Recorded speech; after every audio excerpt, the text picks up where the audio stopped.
마태복음 23장 1절에서 12절까지.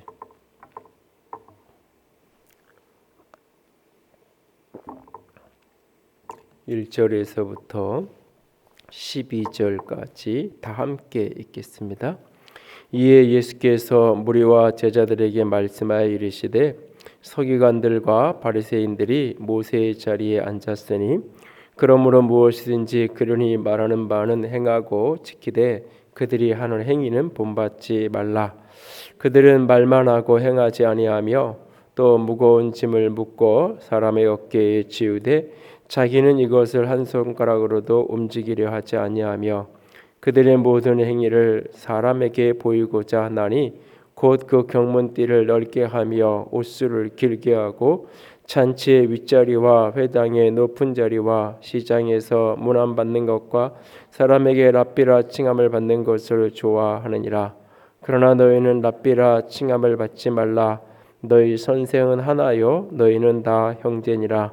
땅에 있는 자를 아버지라 하지 말라. 너희 아버지는 한 분이시니 곧 하늘에 계신 이시니라.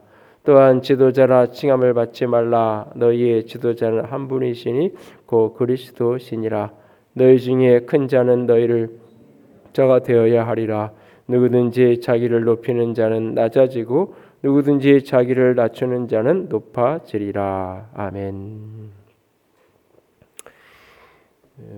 작년에 이스라엘을 갔을 때 그 갈릴리에서 이제 고라신이라는 지역을 갔던 적이 있는데, 이 갈릴리에서 이렇게 밑에서 내려다 보면 언덕 위에 있는 마을인데 그 위쪽에 올라가면 또 거기가 이렇게 평평한 지역에 있는 거기에 그 유대인 회당 터가 있어서 한 2세기 내지 3세기 경에 유대인들이 모였던 회당의 원형이 이제 기둥이나 거기가 이제 화산지대고 그래서 이제 우리나라 제주도 가면 이렇게 바람 숭숭 뚫리는 그런 어떤 돌들이 있는 것처럼 그런 식으로 돼 있고 그런 이제 돌들로 만들어 놓은 이제 회당 터가 있는데 회당에서 이렇게 모이는 그런 이제 공간이죠. 그런데 그 앞쪽에 보면 이제 돌로 만들어진 의자가 하나 이렇게 앞쪽에 놓여 있는 걸 볼 수 있어요. 그게 이제 원래의 실물은 예루살렘에 있는 고고학 박물관에 이제 보관이 돼 있고 그 자리에는 이제 모형이 이제 거기에 이제 있어서 뭐 이렇게 올라가서 앉아서들 사진도 찍고 뭐 그랬는데 그게 이제 오늘 본문에 보면 이 서기관과 바리새인들이 모세의 자리에 앉았다라고 말하는데 그 바로 그 이제 회당에 있던 그 이제 모형으로 만들어놓은 그 의자가 모세의 자리 이렇게 불려지는 건데요. 우리는 이제 이 교회 안에서 이렇게 모일 때 설교를 한다 그러면 이제 목회자가 설교를 하고 이제 뭐 소그룹을 할 때에도 반드시 이제 목회자들에게 일정한 교육을 받고 이렇게 이 소그룹을 하게 하잖아요. 근데 이제 이 회당에서는 유대인 남자는 누구든지 사실 앞에 나가서 말씀을 나눌 수 있는 거예요. 그러니까 특정한 사람, 회당장이나 특별한 사람만 이 말씀을 나눌 수 있는 게 아니라 누구나 다 그렇게 말씀을 나눌 수 있는 자격이 있어요. 그럴 때 이 서기관과 바리새인들이 그 모세의 자리에 앉아서 그렇게 이제 자신이 뭐 율법을 말씀에 깨달았다거나 이런저런 이야기를 이렇게 나누면 그게 이제 제대로 말씀의 율법에 합당한 건지 그렇지 않은 건지 그런 것들을 이제 거기에 앉아서 판단을 해주는 거죠. 판단을 해서 이제 잘못된 것을 이렇게 나누면 이제 그걸 제지하기도 하고 뭐 그런 식으로 이렇게 모든 것들을 이제 통제하고 다스리는 그런 역할을 하게 되는데 오늘 그 서기관과 바리새인들이 모세의 자리에 앉았다고 말씀하시면서 주님이 그들을 이제 책망하세요. 그들이 말하는 것은 지키되 그들의 행위는 본받지 말라라고 하면서 그들의 행위의 몇 모습들을 본받지 말아야 되는 모습들을 이야기합니다. 그리고 이제 13절 이하에 보면 예수님이 처음 이제 이 산상수훈을 시작하면서 복 있는 사람은 하면서 어떤 사람이 복 있는 사람인지에 대한 이야기를 나눴다면 오늘 이제 이 장면은 예수님의 사역의 끝자락, 예수님이 이제 24장 20장 넘어 마지막 이제 사역의 끝자락인데, 사역의 끝자락에 이제 처음 시작을 축복의 메시지로 문을 열었다면 마지막 메시지는 화에 대한 이야기예요. 특별히 이제 바리새인들과 서기관들로 지칭되어지는 사람들의 화, 그들의 임한 하나님의 진노에 대한 이야기. 왜 그렇게 하나님이 그들에게 진노하고 화를 내는가 하는 부분들을 사실을 다루게 되는 이야기예요. 사실 그래서 우리가 신앙생활을 처음 시작하면 초기의 신앙생활을 한 사람들에게는 이 성경 가운데, 신약 성경 가운데 사실 서신서, 이제 이 복음서 가운데는 요한복음 정도가 될 거고, 요한복음도 그렇고 대부분 사실은 로마서나 에베소서나 서신서를 처음 읽고 그것을 통해서 메시지를 받고 복음을 깨닫고 이제 믿음의 반응을 하게 되고, 그런 어떤 초신자들에게 사실 적합한 메시지들이 대부분 서신서의 메시지들이에요. 사실은 원래 이 복음서에 나오는 이 메시지들은 예수님이 어떤 분이신지를 알려주기 때문에 초신자들도 누구나 다 읽어야 되는 메시지인 것처럼 보이지만, 그러니까 내용적으로는 그렇게 보이지만 실제 사실은 조금 자세히 그 안을 들어가면서 보면 사실은 그러니까 종교적인 매너리즘에 빠져 있는, 신앙인이라고 말하고 때로는 자신은 참 믿음 좋다고 말하고 자신은 참 신앙생활 잘한다고 생각하는 어떤 사람들, 그런데 하나님 보시기엔 전혀 그렇지 못하는 사람들에 대한 굉장한 어떤 이렇게 책망과 꾸중, 그런 이야기들이 굉장히 많이 나오죠. 그래서 특별히 그 1차 가장 대표적인 그런 대상이 서기관과 바리새인이라는 표현들로 나오는데, 우리는 사실 이 복음서를 읽으면서 이 바리새인들이나 서기관들에게 던져지는 메시지가 나오면 다 나랑은 상관없는, 나는 그런 이야기는 안 들어도 되는, 그건 나는 상관없는 누구나 들어야 되는 이야기로 사실 오해하는 경우가 참 많아요.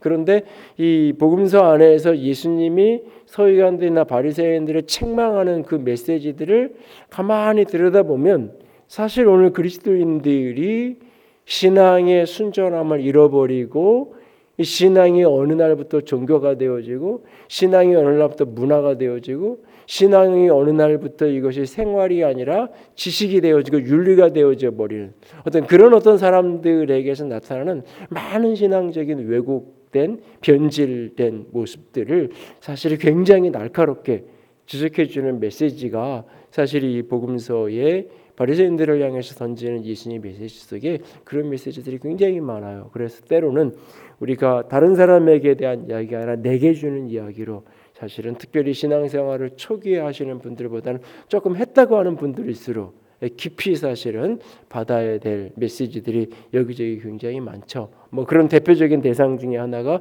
목회자에게 주는 메시지인 경우도 굉장히 많고요. 그래서 오늘 본문에 뭐 23장 전체가 사실 그런 이야기들인데, 이 이야기들은 여러분들에게 제가 설교를 하고 뭐 말씀을 나누지만 사실은 다 그 이야기가 어떻게 보면 이렇게 부메랑처럼 저 자신에게 던지는 이야기이고 자기 반성적인 이야기가 될 수밖에 없는 메시지가 본문에 오늘 23장을 뭐 이번 주 몇 주 좀 같이 나누는 연속되는 이야기가 되지 않을까 싶습니다. 오늘 예수님께서 이 바리새인과 서기관들에 대한 이야기를 시작하면서 첫 번째로 하시는 이야기는 이런 이야기예요. 3절에 보면 무엇이든지 그들이 말하는 바를 행하고 지키되 그들이 하는 행위는 본받지 말라.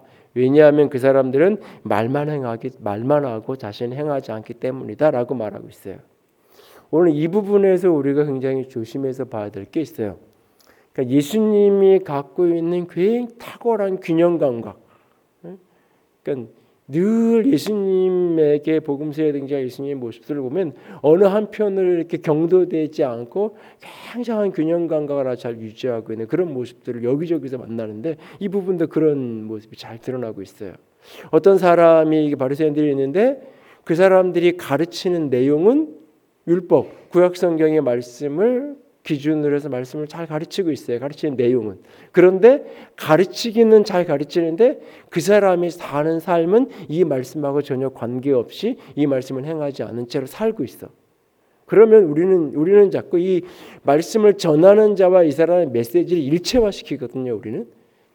우리는 전하는 대로 살아야 된다. 이 굉장히 중요한 거예요. 그리고 중요한 거고 말씀을 가르치고 이렇게 신앙하면 할수록 내가 말하는 것만큼 내가 그렇게 살아야 되기 위해 그렇게 살기 위해서 애써야 되는 건 맞는데 우리는 이것을 받는 입장에서 보면 우리는 잘못하면 그 사람이 싫기 때문에 그 사람이 내가 보기엔 존경스럽지 않기 때문에 내가 보기에는 그 사람이 별로 말씀대로 살고 있는 사람이 아니기라고 여겨지기 때문에 그 사람이 하는 메시지까지 같이 버려버리는 이게 이제 전형적으로 이렇게 이 정치나 이런 데서 이렇게 나타나는 현상 중에 하나가 그 사람이 하는 말에 대해서 변명할 여지가 없으면 그 사람의 어떤 사람인지 메시지에 대해서 그 메시지가 맞는 말이고 이렇게 저항할 수 없으면 그 메시지하는 메신저를 공격하는 거죠. 요즘에 이제 뭐 땅 투기 뭐 이런 것 때문에 이제 여러 가지 이야기가 나오면 예를 들면 그런 걸로 야당에서 정부를 이렇게 공격하면 그 이야기는 투기나 이런 것에서 제대로 이렇게 안전 조치를 하지 않은 걸 잘못한 걸 지적하는 그 말은 다 맞는 이야기거든요. 그 말에 대해서는 반박할 여지가 없으니까 하는 말이 뭐냐면 너는 안 했냐? 니네들도 다 옛날에 이렇게 하지 않았냐라고 하면서 그 사람을 걸고 넘어지는 거죠. 그래서 이걸 이렇게 희석시켜서 같이 가는.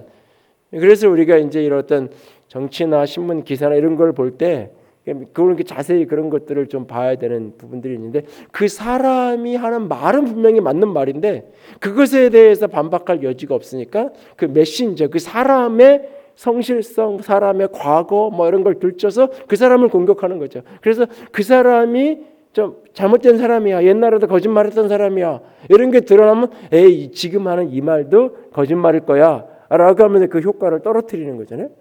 예수님은 지금 바리새인들이 가르치고 이 서기관들이 이야기하는 것은 율법에 있는 것들을 가르치는 거예요. 말씀에 있는 것들을 그들이 가르치고 있는 거예요. 근데 그 사람들은 예수님하고 계속 충돌을 해요. 계속 충돌하고 예수님하고 계속 지금 이렇게 부딪히는 상황들이 계속 전개가 돼요. 그리고 예수님이 그들을 향해서 그들은 말만 하고 행하지 않는 사람이라고 이야기하고 있어요. 분명히 잘못된 사람들이에요. 그러나 그래서 그들이 하는 그 행동, 말씀은 하면서 말씀대로 살지 않는, 율법은 이렇게 얘기하는 거야 하면서 남들에게만 그렇게 하라 그러고 자신은 그렇게 하지 않는 이런 어떤 모순적인 모습, 그런 태도는 본받으면 안 된다. 본받지 말라. 그러나 그 사람들이 하는 말, 그 가르침의 내용, 그거는 버려서는 안 된다. 그거는 우리가 붙들고 취해야 된다. 예를 들어서 이제 뭐 방언이나 어떤 영적인 사역에 대해서 이런저런 이야기를 하면 가장 많이 하는 이야기 중에 하나가 뭐냐면 내가 옛날에 겪어봤는데 어떤 권사님 어떤 집사님 방언하고 뭐 예언하고 막 이런 데를 한번 봤는데 그렇게 뭐 예언하고 방언하고 한다 그러더니 나중에 보니까 맨날 부부싸움이나 하고 있고 맨날 나중에 어느 분 이렇게 돈 띄어먹고 이렇게 도망가더라. 그러니까는 그런 어떻게 그 예언이나 방언이 진짜라면 어떻게 그 사람이 그럴 수 있냐 이렇게 이야기를 하죠. 그리고 또 이제 한동안은 뭐 이렇게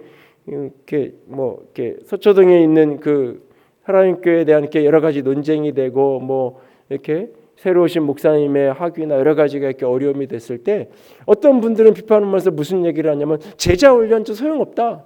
제자 훈련 한다고 뭐 돌아가 오카는 목사님이 몇십 년 그렇게 제자 훈련하고 제자 훈련의 모델 교회를 만든다고 했지만 결국 저렇게 그 안에 보면 이런저런 문제가 있고 이렇게 있는데 제자 훈련 다 무의미하고 필요 없다.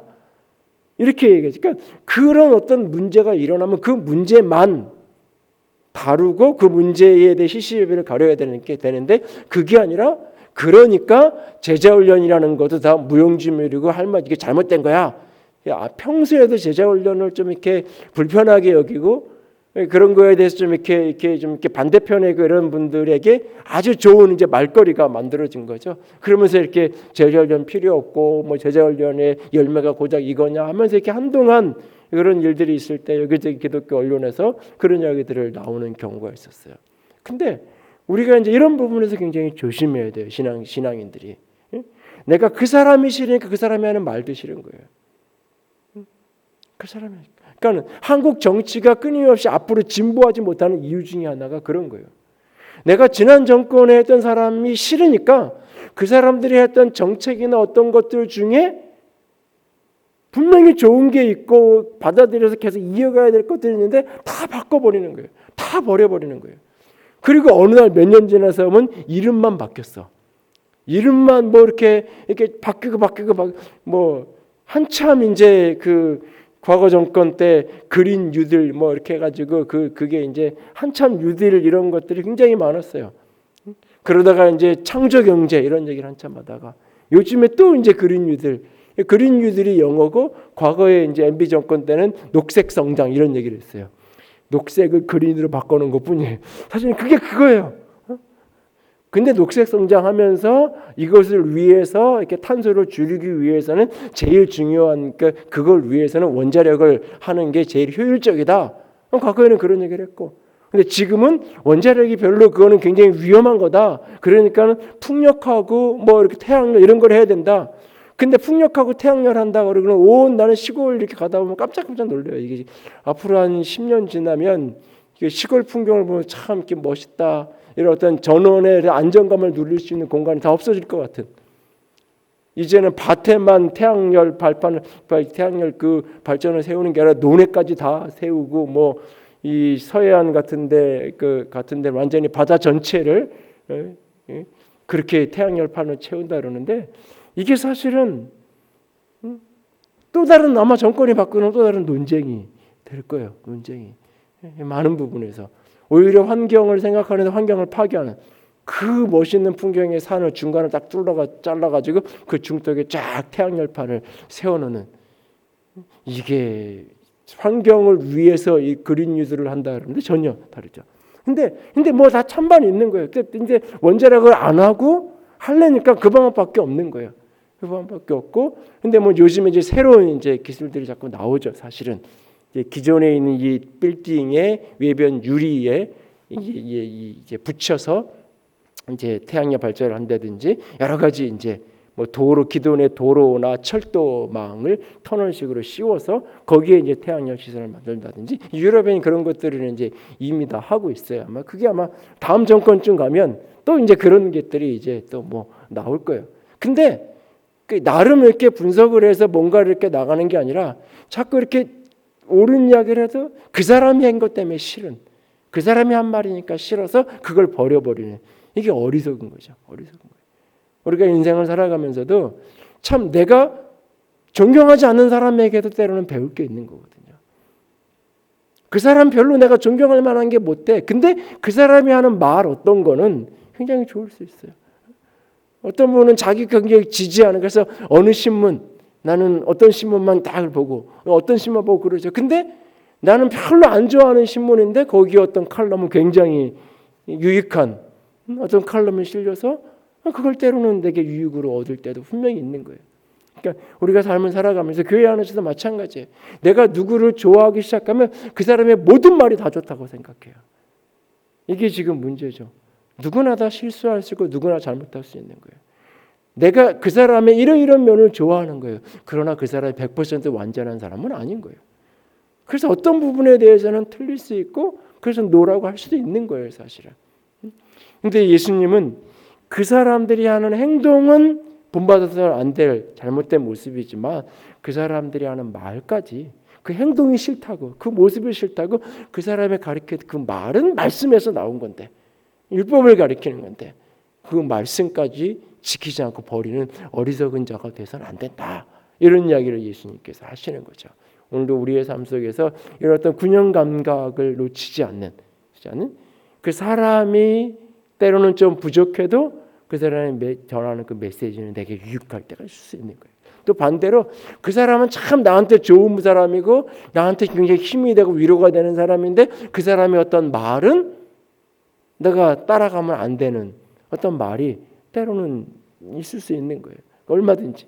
그런 것 속에서 우리가 잘 분별할 수 있는 지혜가 우리 안에 있기를 원하고, 특별히 오늘 예수님의 말씀처럼 말씀에 대한 중요성 같이 다시 한번 기억하기 원하고, 4절에 보면 예수님께서 그들을 연장선에서 하는 이야기로 무거운 짐에 묶어 사람의 어깨에 지우되 자기는 그것을 한 손가락으로도 움직이지 하려 하지 않는다라고 말하고 있어요. 그러니까 예수님이 짐이라고 표현할 때 이 마태복음 앞부분에서도 얘기했지만 수고하고 무거운 짐진 자들아라고 말할 때 그 짐은 인생의 무거운 짐을 이야기하는 게 아니에요. 삶의 어떤 이렇게 경제적으로 힘들고 어려운 어떤 그런 짐을 이야기하는 것이 아니라 거기에 짐이라고 말할 때 그 짐의 핵심은 율법의 짐을 이야기하는 거예요. 율법을 따라 살아가야 되는 율법을. 그러니까 오늘 바리새인들과 서기관들이 율법으로 가지고 그들에게 자꾸 짐을 지워 놓는 거예요. 그런데 그 율법을 그들 나름대로 구체적인 어떤 행위 규율로 그걸 만들어 가지고 그걸 지키게 하는데 자기들은 때로는 다 빠져나가고 자기들은 그걸 다 이렇게 도망가길 찾아가면서 자꾸 그것을 지우려는 그래서 자신들은 손가락 하나도 움직이지 않으면서 그들에게만 짐지으려고 하는 그런 모습들을 책망을 하는 거죠.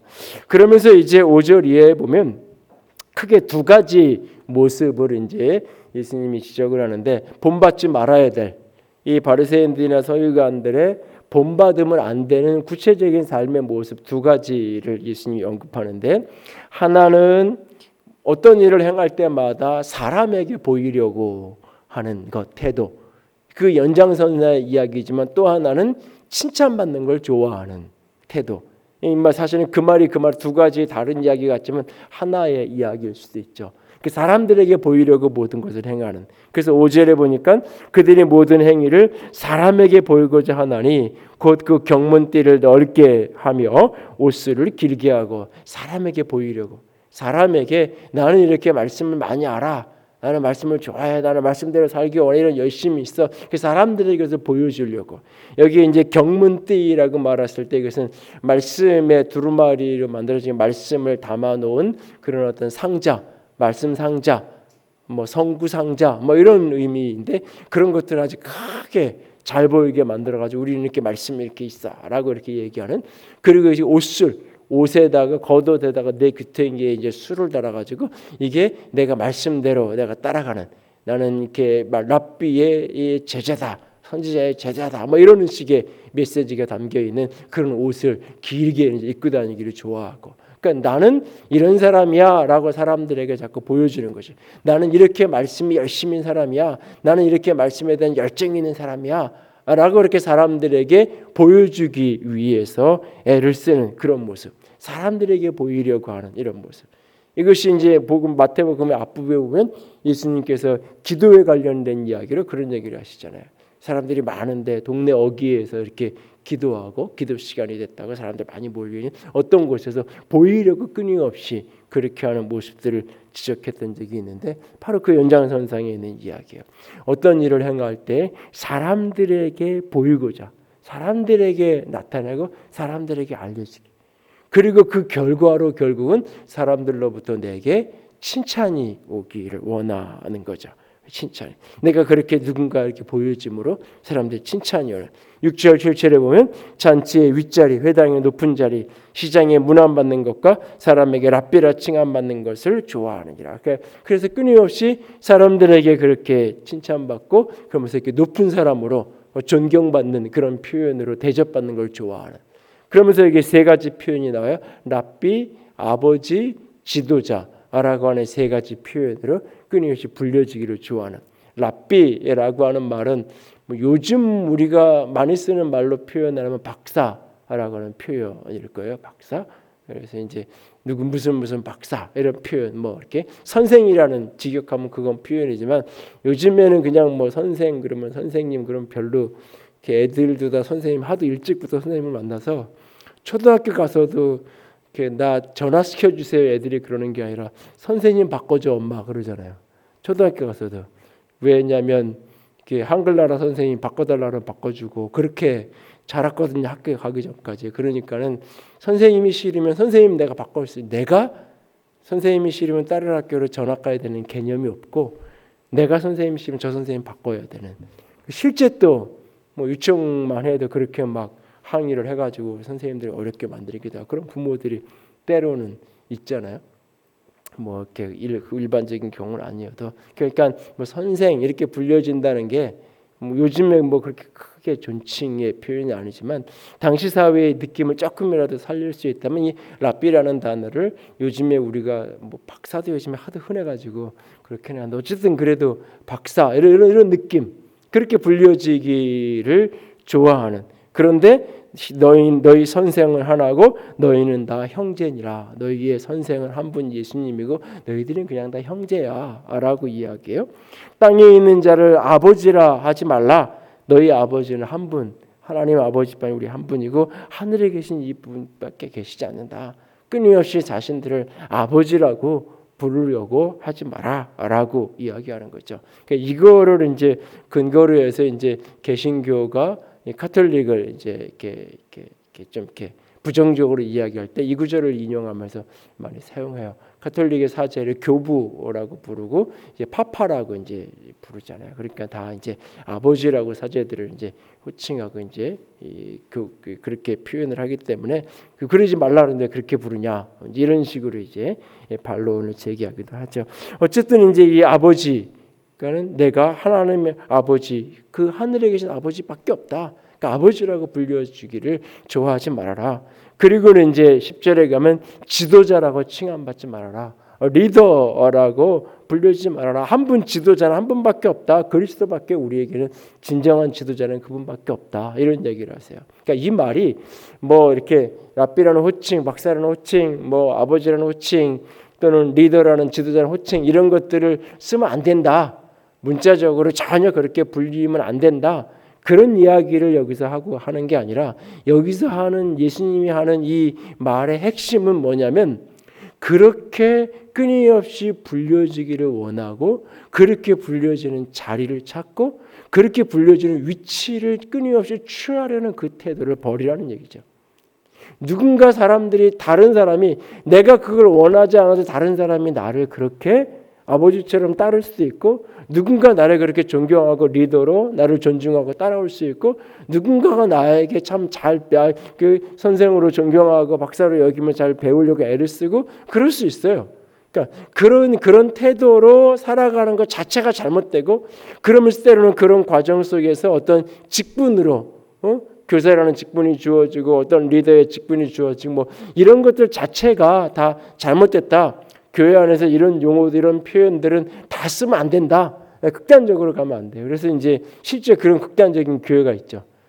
거긴 사실은 교회라는 말도 안 쓰는 교회라는 말은 다 형제라는 말을 쓰고 목사도 없고 모두가 다 형제로 같이 실제로 그런 어떤 형제단의 모습을 갖고 있는 뭐 그런 교회 형태를 주장하게 돼. 이런 극단적으로 이것을 이제 인용을 해서 이걸 이제 뭐 그런 어떤 조직이나 이런 어떤 리더의 역할이나 이런 것들은 다 필요 없고 누구도 그런 직분을 갖거나 그렇게 여기서는 안 된다. 뭐 그런 극단적인 이야기를 하는 게 아니라 이 속에 있는 가장 중요한 핵심적인 태도.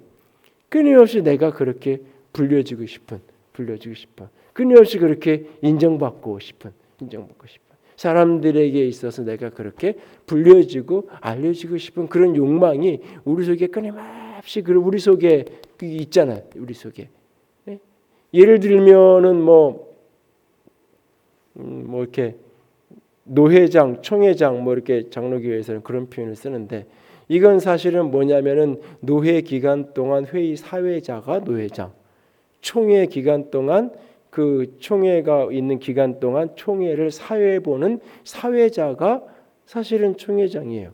노회 기간 동안 사회 보는 사람이 노회장이고. 그런데 사실은 그게 아주 중요한 하나의 직책이 되고 직분이 돼서 목사라는 이런 위치보다 어떤 이게 끊임없이 장자가 들어가는 그 표현들을 굉장히 더 사람들이 사실 존중하게 뭐 그래서 자꾸 그렇게 표현을 쓰죠. 심지어는 뭐 교인들도 그런 표현을 써요. 뭐 얼마 전에도 어떤 다른 교회 다니는 분 이렇게 권사님 한 분을 만났는데 뭐 이런저런 얘기를 하다가 뭐 어느 교회 다니냐고 그랬더니 뭐 이런저런 얘기를 하다가 우리 목사님이 뭐 지난 뭐 얼마 전에 노회장이었고 뭐 노회에서 이런 일을 하시고 막 그러길래 그러시냐고 그냥 이렇게 웃고 뭐 그런데 열심히 나한테 이제 얘기를 그렇게 하시더라고요. 알았다고. 나도 목사님 전화번호 나한테도 있다고. 나도 누군지 안다고. 그러면서 이제 같이 웃었는데 이게 사람들은 누구나 다 그런 끊임없이 뭐 이렇게 장로교만 그런 게 아니라 감리교 같은 경우도 이제 감리교회는 감독이라고 이제 우리식으로 얘기하면 노회장, 총회장 뭐 이런 역할을 한 거예요. 근데 이제 어느 날부터는가는 이제 그거 한 번 하고 나면 평생 감독이라고 불리죠. 그러니까 1년 감독 임기가 1년, 이제 2년 연예 감독은 2년 정도 하기도 하고 그 임기가 있는 거예요. 2년 끝나고 나면 그걸 끝인 거예요. 끝인 거예요. 그런데 계속 그 주보나 이런 데도 보면 무슨 감독 이렇게 이제 쓰여지게 되죠. 이게 이제 그런 욕구가 목회자들이 끊임없이 있는. 근데 이게 목회자에게만 있냐 이거죠. 목회자에게만. 우리들은 모두에게 그렇게 불려지고 그렇게 인정받고 싶은 욕구와 욕망이 끊임없이. 특별히 이렇게 세월이 흘러가고 나이를 먹어가면 먹어갈수록 우리 속에 그것들이 있죠. 사람들에게 끊임없이 그렇게 내가 그런 위치, 그런 자리에 서기 원하는 이 자기 욕망. 그러니까 그런 걸 원하면 반대로 어떻게 그러니까는 사람들이 보이는 데서 잘해야 되는. 보여지는 모습에 자꾸 신경을 쓰게 되는 거죠. 사람들에게 보여지는 모습. 사람들에게 보여지는 어떤 모습들을 자꾸 신경 쓰게 되는. 전혀. 그러니까 이것이 하나님 앞에서 내가 해야 될 일을 하는. 그러면서 때로는 내가 내 밑에 사람 누군가에게 본을 보이기 위해서 이렇게 하는 거야라고 가르치기 위해서 일부러 보는 앞에서 할 수 있어요. 아이들에게 보는 앞에서 뭐 이렇게 따라하도록 하기 위해서 그 보는 앞에서 이렇게 할 수도 있고, 그래서 때로는 교인들을 뭔가 가르치기 위해서 훈육의 의미에서 일부러 이렇게 뭔가 하는 걸 보여주기도 하고 그럴 수 있어요. 이게 교육의 의미로 훈육의 의미로 때로 그렇게 사용될 수 있지만 그게 아니라 끊임없이 내가 어떻게 보여질까? 예를 들어 이미지를 가지고 그렇게 표현하는. 제가 몇 년 전인가 깜짝 놀란 것 중에 하나가 어떤 분이 교회에서 뭐 이렇게 뭐 인사를 했다 그러나 뭘 어떻게 열심히 했더니 어떤 분이 옆에서 툭 이제 하는 말이 이제 뭐 이렇게 장로 달라고 그렇게 뭐 이렇게 열심히 그렇게 하냐고. 그런 얘기를 누가 했다고 또 뭐 그런 일이 있었나 보다 하고 말았으면 되는데 그걸 또 누군가 와서 나한테 전해요. 또 얘기를 또 뭐 이런 일이 있었다고 웃고 말았는데 이런 이야기가 농담처럼 오갈 수 있다는 것. 그러니까 결국은 그걸 열심히 한 분이 문제가 아니라 그 말을 한 사람 그 사람 마음에 그런 욕구가 있는 거다. 자기가 그런 생각을 하니까 상대방의 행동을 그렇게 이해하는 거예요. 내가 그런 어떤 동기가 있으니까 다른 사람의 행동도 그냥 순수하게 인사하고 순수하게 뭔가 봉사하는 그런 행동을 자기가 그러니까 자기 수준으로 판단을 하고 내가 그러니까 저 사람도 그럴 거야. 그러면서 그렇게 이제 말을 함부로 내뱉게 되고 뭐 이렇게 되는 거죠. 사실은. 근데 우리는 하나님 앞에서 우리가 그것이 어떤 뭐 직분으로 주어진지 않든지 상관없이 끊임없이 우리는 내가 높아지는 그것이 호칭과 관련돼. 랍비, 아버지, 이게 여기 리더, 지도자, 뭐 이거 외에도 오늘 교회 안에 여러 호칭들을 갖다가 붙이면서 그것으로 끊임없이 사람들에게 인정받고 높여지려는 그런 욕구가 우리 속에 끊임없이 있잖아요. 이걸 오늘 이 바리새인들과 서기관들에게 그런 욕구가 있다라고 그들에게 책망을 하면서 제가 말하는 거예요. 제가 한겨레말을 부를 때 한 번도 제가 사모라고 얘기하지 않잖아요. 책을 쓸 때도 그냥 제 아내 김주연 이렇게 했더니 이 편집하는 분이 전화가 와가지고 목사님 이건 아닌 것 같아요. 공식적으로 나가는 문서니까 그러면은 아내라는 표현도 쓰고 사모라는 표현 둘 다 쓰면 어떨까요? 앞뒤에 넣으면 어떨까요? 뭐 그렇게 이제 절충안을 얘기하시길래 그럼 뭐 그렇게 하시라고. 그렇게 이제 마지막에 이제 그렇게 바꿔놨는데, 그러니까 사모라는 것은 나보다 위의 어른의 아내를 내가 아랫사람이 호칭할 때 사모라고 호칭을 하는 거잖아요. 내 어른의 아내를. 사실. 그러니까 저보다 위의 사람을 제가 위에 모신 어떤 분의 그분 안 사람을 내가 사모님 이렇게 부르는 거예요. 그러니까는 뭐 교회에서만 여러분들 회사 가면 사장의 부인을 만나면 사모님 이렇게 부르잖아요. 그 자연스러운 그냥 그렇게 높여 부르는 그런 표현이에요. 근데 교회 안에서 이게 사실은 관용어처럼 돼 있죠. 그래서 사실 제가 교육자들 아내를 사모라고 거의 안 불러요. 누구 이름 부르고 누구 엄마라고 부르고 조금 의도가 있어요. 본인에게 유익하지 않아서 그래요. 저도 일찍 결혼하고 아내도 일찍 그렇게 결혼하자마자 20대 중반부터 사모라고 불려졌고 이게 본인의 삶에 이걸 벗어내는 게 참 힘들어요. 끊임없이 내가 대접받는 위치, 끊임없이 높아지는 위치, 나도 모르게 그 호칭 자체가 나를 그렇게 만드는, 이걸 벗어내는 씨름이 여전히 지금도 진행형이에요. 사실은 이게 잘 안 되거든요. 그게 자기 자신에게 평생의 손해가 되는, 참 자기 자신에게 오히려 독이 되어지는, 너무 일찍. 그래서 사실은, 근데 심지어는 남편이 아내를 부를 때도 우리 사모가 뭐 이렇게 이제 호칭을 그렇게 하죠. 사실은 그래서 호칭을 만들어줄까, 사부 뭐 이렇게 뭐라고 만들면 좋을 것 같은가, 뭐 하여튼가 고민을 한번 앉아가지고 내가 해봐요. 어느 교회는 직분을 줘요. 그냥 집사 직분을, 사모들까지 다 집사 직분을 다 줘서 교회 안에서 그냥 집사로. 그게 오히려 어떤 면에서는 나을 수도 있어요. 교인들하고 같이 소그룹도 하고 좀 이렇게 관계를 편하게 지낼 수 있는 교인들하고 그런 장점이 있어요.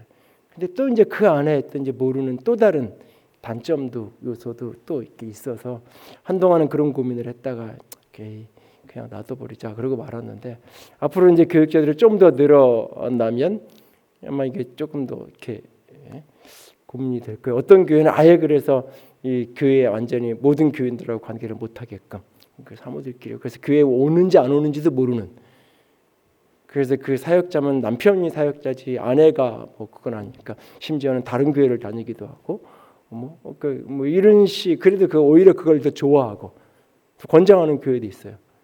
이렇게 이런저런 불편한 일들이 생기니까 이게 이제 극단적인 모습인데, 뭐 조금 다른 이야기로 넘어갔는데, 우리가 살면서 끊임없이 내가 누군가에게 불려진 호칭과 관련해서 끊임없이 내가 높아지려는, 끊임없이 나를 그렇게 끊임없이 불러달라고 인정받기 원하는 이 욕구는 평생의 씨름이에요. 평생의 씨름. 제가 고등학교 때 우리 교감 선생님이 정년 딱 1년 남았는데 1년 남겨놓고 이분이 저기 어디 그 인천 어디에 섬으로 그 다음에 가신다 그러더라고요. 왜 그래요? 그러니까 1년이라도 이번에 내가 저기를 가면 교장이 돼서 갈 수 있어. 그래서 1년 갔다 은퇴하려고. 정년이신데 굳이 왜 그렇게 하세요? 그러니까 하시는 말씀이, 나중에 교감으로 퇴직하면 여기 이 묘비명에 무슨 선생 이렇게 써야 된대요. 근데 교장으로 되면 교장이라고 쓸 수 있대. 그래서 내가 묘비에 나 교장이라고 쓰고 싶어. 이런 얘기를 하셨던 기억이 안 잊혀지는데요. 그만큼 사실은 사람에게 그 연배 60대 중반에 넘으셔서 그 혼자 가족이랑 떠나서 가 있는 게 뭐 이렇게 도서 지방에 가서 마지막 1년, 이게 쉬운 일은 아니잖아요. 근데도 이렇게 기회가 왔으니까 마지막으로 내가 하겠다고, 그리고 이렇게 가시겠다 그랬던 그 선생님 기억이 나는데, 사람에겐 누구나 그 욕망이 우리에게 있어요. 이걸 없다고 얘기하면 안 돼요. 나는 이런 욕구가 없어, 나는 이런 데서 자유로워, 아니요. 누구나 다 있어요. 그걸 잘 이렇게 다루며 살아가는 거예요. 다루며, 적절하게 조절하며, 이걸 나는 없는 것처럼, 아니 있어요. 끊임없이 누구에게나 다. 그러니까 이거를 죽이려고 애써 아닌 것처럼 속이려고 그럴 필요도 없고, 근데 끊임없이 경계. 나도 이런 거를 좋아하고 이런 거라고. 이런 것 때문에 스스로 내가 올무에 걸릴 수 있고 함정에 빠질 수 있다. 그걸 인정하고 내가 2번 그 자리에 갈 것 같으면 1번 정도만 가고, 2번 내가 그렇게 불려질 것 같으면 1번 정도 불려지는 자리에 가고, 그러니까 조금씩, 전혀 아닌 자리, 뭐 도망 다닌다고 되는 게 아니잖아요. 도망 다니면 되는 게 아니니까 세월이 흐르다 보면 공동체에서 인정받게 되고, 때로는 직분을 갖게도 되고, 뭐 사람들이 또 그렇게 높여서 부르기도 하고 그럴 수 있는 거예요. 뭐 도망간다고 해결될 일도 아닌 거고, 끊임없이 인정해야 돼. 우리 모두에게 이런 욕구가 있고, 이것을 즐기기 시작하면, 이걸 자꾸 좋아하기 시작하면 이게 이제 본인에게 자기도 모르는 어느 순간부터 버릇이 되고 습관이 되면서 자기 자신이 왜곡돼 가는데도, 변질돼 가는데도 자기는 모르는 그런 상태에 빠지게 되죠.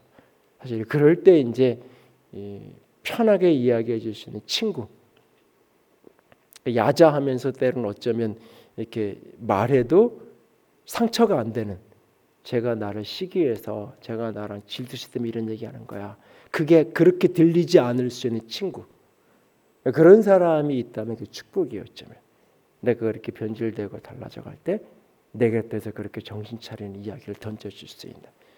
근데 그 친구 말은 내가 이렇게 오해해서 듣지 않고 친구 이야기로, 진짜 친구의 권면으로 들어서 아 그래? 내가 그러면 한번 자기를 돌아보게 만드는 그런 지체, 그런 동료가 있다면 그게 참 축복이에요. 자기 자신을 지켜가는데 때로는 그게 이제 부부간에 서로가 그런 부분에서 어느 정도 도움이 될 수도 있을 거고. 그러면서 우리가 삶을 살아가면서 이 바리새인들과 서기관들의 모습, 끊임없이 사람들에게 칭찬을 받으려는, 사람들에게 보이려는 것, 사람들이 어떻게 보이는 것. 그러니까는 이제 올해 사실은 작년에 하려고 그러다가 못했는데 이제 대표기도를 이제 조금 이제 사실은 조금 늘리려고 생각을 하면서 지금은 안 늘렸는데 늘리면서 이제 대표기도 교육을 한번 이제 시키려고 이제 준비만 해놨다가 이제 못하고 이제 지금은 그냥 뭐 장로님 말씀이시지만 하니까 이제 하는데 아마 이제 조금 더 지나서 코로나 끝나고 나면 좀 이게 확장이 되면 아마 교육을 좀 시킬 거예요. 근데 이제 대표기도문을 이렇게 쓰다 보면 자꾸 이제 생각이 어디에 가냐면 사람들이 뭐라고 들을까, 사람들이 어떻게 들릴까. 그러니까 이거를 이제 자꾸 염두에 두게 되죠. 그러니까 사람들에게 어떻게 들릴까를 질문하면 안 되고 사람들이 하고 싶은 기도가 뭘까? 내가 사람들을 교인, 우리 지금 이 시간에 예배하는 교인들 전체를 대표해서 하는 기도잖아요. 그러니까 이 사람들에게 내가 연설하는 게 아니라 사람들을 대표해서 기도하는 거예요. 오늘 이번 주에 예배 온 성도들이 마음이 어떤 마음일까? 그들이 어떤 기도를 하고 싶을까? 그걸 이제 질문을 하는 거죠. 그러면서 이제 기도문을 쓰는 거예요. 그래서 이게 기도할 때마다 한 달 전에 하고 한 달 후에 할 때 기도 내용이 때로는 달라질 수 있는 거예요. 내가 사람들에게 어떻게 들려질까가 초점이 아니라 지난달하고 이번 달하고 형편에 따라 상황이 다르면 생겨난 문제가 사람들이 하고 싶은 기도가 뭘까? 하나님께 오늘 예배에 나온 사람들이 무슨 기도를 하고 싶을까? 공통적으로 특정한 한 사람이 하고 싶은 기도가 아니라 대부분의 다수의 사람들이 이런 기도를 하고 싶을 거야. 그런 걸 이제 기본적인 질문이 그거죠. 그 질문 속에 기도문을 이제 써가는 거죠. 그 외에 뭐 거기에 이제 여러 가지 들어가야 될 요소들 이런 것들이 들어가면 좋겠다. 뭐를 이제 추가로 이제 권면할 부분들이 있겠지만 가장 기본적인 원리는 그거예요. 근데 우리가 자기 이게 뒤집히잖아요. 그게 아니라 사람들이 어떻게 들려질지 이런 생각을 자꾸 하게 되잖아요. 특별히 이제 워십팀으로 찬양하고 이런 사람들은 특별히 더 조심해요. 하나님께 집중하는 게 아니라 자꾸 사람에게 집중을 하면 사람들에게 내가 어떻게 보여지는지 이건 때로는 필요해요. 사람들에게 어떻게 보여지는지가 사람들이 불편하지 않은, 사람들이 나를 불편하지 않을 수 있는 모습으로 내가 예배에 사람들이 예배하는 청중들이 예배하는데 걸림이 되거나 방해되지 않은 내 모습을 그런 의미에서는 자신의 모습을 잘 봐야죠. 그런데 반대로 어떻게 내가 보여질지 이렇게 보여지고 저렇게 나를 자꾸 드러내고 싶어서 하는 거는 이게 사실은 잘못된 거죠. 사실 이제 우리 교회가 성가대가 없는데 성가대가 때로는 이게 특별히 합창이 주는 중요한 장점 중에 하나가 합창을 자꾸 하다 보면 이게 훈련이 되면 자기 내고 싶은 소리 자기 마음대로 내면 합창이 안 되잖아요. 합창은 아무리 자기가 노래를 잘해도 자기 소리를 죽일 줄 알아야 되고 사실 다른 사람 소리를 들을 줄 알아야 돼요. 옆에서 하는 사람 소리를 듣고 반주하는 사람을 듣고 지휘자를 보고 그래서 이게 사실 합창이 때로는 이게 훈련 이렇게 어떤 이렇게 하모니를 만들어가는데 중요한 훈련이 되기도 하는 굉장히 좋은 요소이기도 한데 그래서 1년에 몇 번씩은 했는데 이제 코로나 때문에 부활절에도 해야 되는데 못 하는데 뭐 다음에 또 이제 기회가 있겠죠. 우리가 끊임없이 내 자신이 그런 연약함이 있다는 것을 누구나 다 여러분들이 인정하고 자신을 자꾸 돌아보고 교회 안에서뿐만 아니라 가정에서든지 직장에서든지 작은 것들 속에서 끊임없이 자신을 돌아보고 점검을 할 수 있는 오늘 바리새인들의 모습에서 교훈을 얻을 수 있기 바랍니다. 사람에게 보이려고 끊임없이 높은 자리에 칭찬받는 것 이것을 내려놓고 오늘 본문 12절에 보니까 자기를 높이는 자는 낮아지고 누군지 자기를 낮추는 자는 높아지리라. 11절에 너희 중에 큰 자는 너희를 섬기는 자가 되어야 하리라. 끊임없이 섬김으로 낮아질 때 주님이 높아지게 하신다. 주님이 높이신다 하는 사실을 우리가 늘 가슴으로 기도하고 기억하고 살아갈 수 있기를 주님의 이름으로 부탁을 드립니다. 같이 기도합시다.